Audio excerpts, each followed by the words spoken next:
অসমীয়া মাধ্যমৰ বিদ্যালয় Don Bosco Saint মেৰিজৰ দৰে খুব সৰ্বাংগ সুন্দৰ কৰি নিৰ্মাণ কৰাৰ বিষয়ে মই 2023 চনৰ 15 আগষ্টৰ স্বাধীনতা দিৱসৰ ভাষণত উল্লেখ কৰিছিলোঁ। ইতিমধ্যে 400খনতকৈও অধিক অসমীয়া মাধ্যম বিদ্যালয়ৰ নিৰ্মাণৰ কাম আৰম্ভ হৈছে। প্ৰতিখন বিদ্যালয়তে আমি 8ৰ পৰা 10 কোটি টকা খৰচ কৰিছোঁ।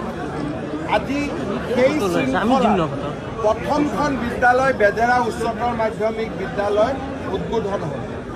এই বিদ্যালয়ৰ ভৱন ডন বস্কো সেন্ট মেৰিজতকৈ কোনো গুণে কম নহয়। এনেধৰণৰ সুন্দৰ বিদ্যালয় নিৰ্মাণৰ যি আমাৰ প্ৰতিশ্ৰুতি আছিল তাক আজি আমি পালন কৰিব পাৰিলোঁ আৰু মই বিশ্বাস কৰোঁ যে ইয়াতে smart classroom, digital classroom, distance learning আৰু পৰ্যাপ্ত শিক্ষক শিক্ষয়িত্ৰী আমি এই ধৰণে অসমীয়া মাধ্যমৰ বিদ্যালয়সমূহক সময় উপযোগী কৰি নিৰ্মাণ কৰিব পাৰিম। আমাৰ বৰ্তমান 400তকৈও অধিক বিদ্যালয় নিৰ্মাণৰ কাম চলি আছে।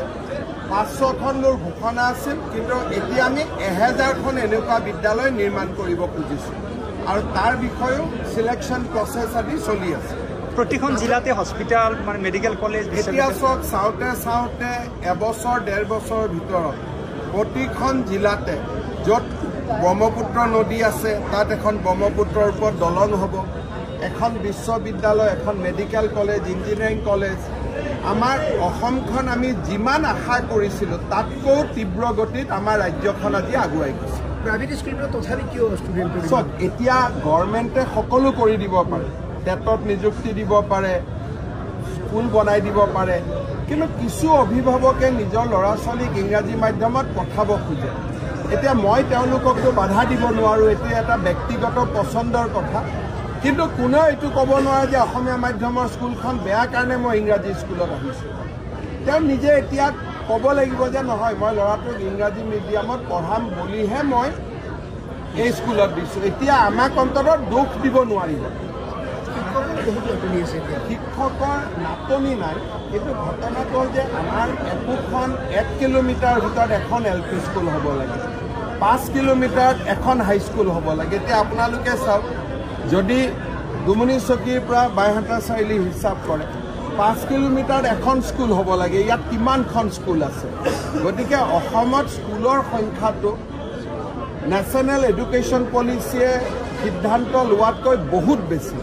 সেইকাৰণে চৰকাৰে অসুবিধা পায় আৰু শিক্ষকৰ নিযুক্তি দিলেও শিক্ষকসকলেও ট্ৰান্সফাৰ বিচাৰি থাকে নিজৰ নিজৰ ঘৰলৈ, নিজৰ নিজৰ গাঁৱলৈ।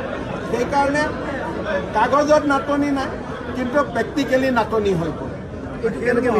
এতিয়া চাওক, এইটো মানুহৰ মানসিকতাৰ লগত মই ভাবোঁ লাহে লাহে অঞ্চলবিলাক উন্নত হ'লে শিক্ষকসকলে ট্ৰান্সফাৰ খোজা বাদ দিব।